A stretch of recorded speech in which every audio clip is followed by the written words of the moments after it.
For Adams, a trip to New York in 1899 would launch her amazing career.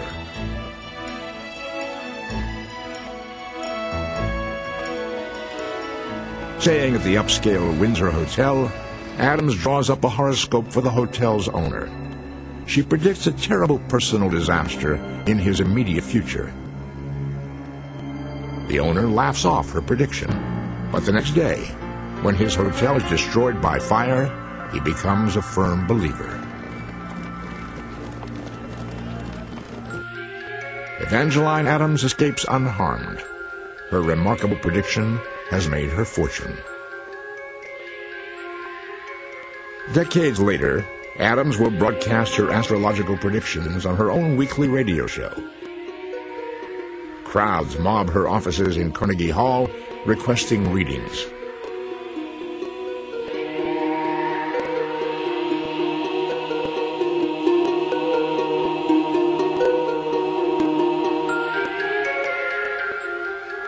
In 1914, Adams is arrested and charged with violating an obscure New York City law against fraud by fortune-tellers. But rather than pay the trivial fine, Adams insists the case go to court. Suddenly, astrology itself is on trial.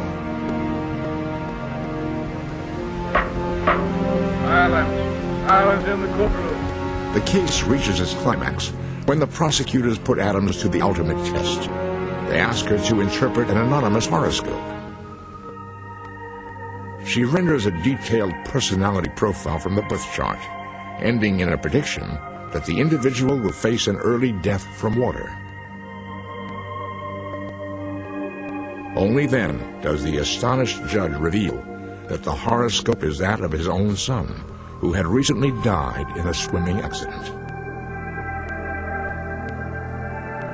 The judge admits that Adams' profile is uncannily accurate and proclaims from the bench that she has raised astrology to a science. The case is dismissed. Defendant dismissed. Could there have been more to Adams' predictions than simple luck? Though scientists still scoff, she has incredibly proven the effectiveness of astrology in a court of law. A decade later, astrology undergoes an even more grueling test. In the early 1920s, a German woman named Elsbeth Ebertin casts a horoscope for the ideal man she believes could lead Germany to greatness. Ebertin announces that if alive, Germany's finest leader would have been born on April 20th, 1889. The story is widely publicized, then forgotten. Only years later, when the Nazis rise to power, does Ebertin realize she has unknowingly named the birth date of Adolf Hitler. Coincidence, perhaps? Or could Hitler have seen Ebertin's horoscope, convincing him of his destiny? Was it a self-fulfilling prophecy?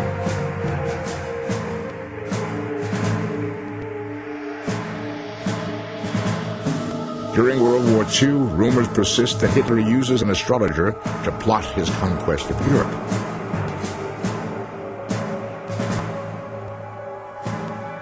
While the allegations are never proven, it is known that astrologers are consulted regularly by Hitler's inner circle, including Reichsmarschall Heinrich Himmler and Deputy Führer Rudolf Hess.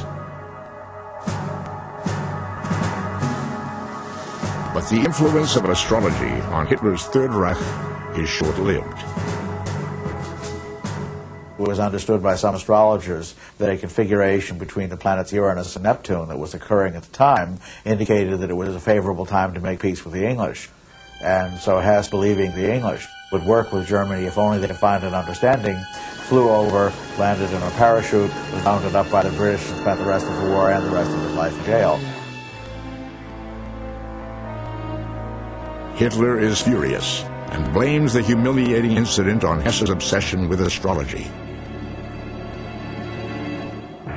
In 1944, he takes drastic measures. shortly afterwards, Hitler rounded up all the astrologers and put them in concentration camps and burned their books. And that pretty much ended the influence of astrology in the Third Reich.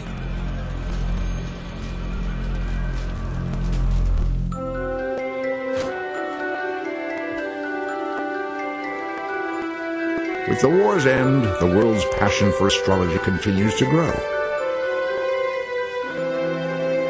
What accounts for the continuing belief in the power of stars? And how can the accuracy of astrologers' predictions be explained? Does science hold the key to the mystery?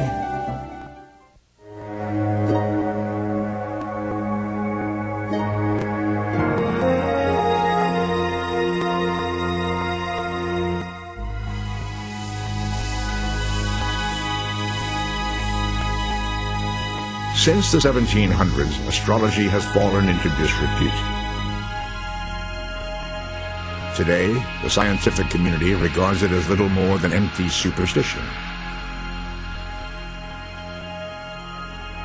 Well, we know that astrology can't work according to any laws of physics. We know in physics that there are basically four forces that govern the behavior of matter: gravitation, electromagnetism, the strong and the weak nuclear interactions. And none of those things can possibly account for any of the claims that astrologers make. But perhaps the universe is made of stranger stuff. What else could account for the apparent accuracy of astrology? Scientists, however, dismiss most of the apparent evidence as mere coincidence.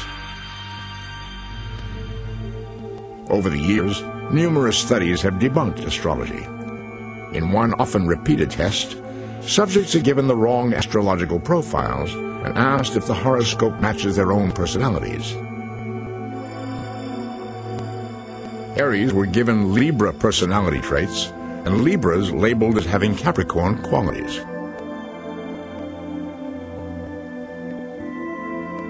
In every test, the vast majority of subjects said they recognized themselves in the false horoscopes, discrediting the validity of astrology. In a study at Indiana University, 6 professional astrologers were given horoscopes of 23 test subjects and asked to match the astrological descriptions with the personality traits of the volunteers. The results? Not one of the astrologers were successful. What they found was that there was no correlation between the personality traits and the horoscopes. Moreover, the astrologers didn't agree with each other. What they're talking about is something that isn't a rational scientific worldview. If you really believe that the laws of physics govern everything there is, there's no hope for something like astrology to make any sense.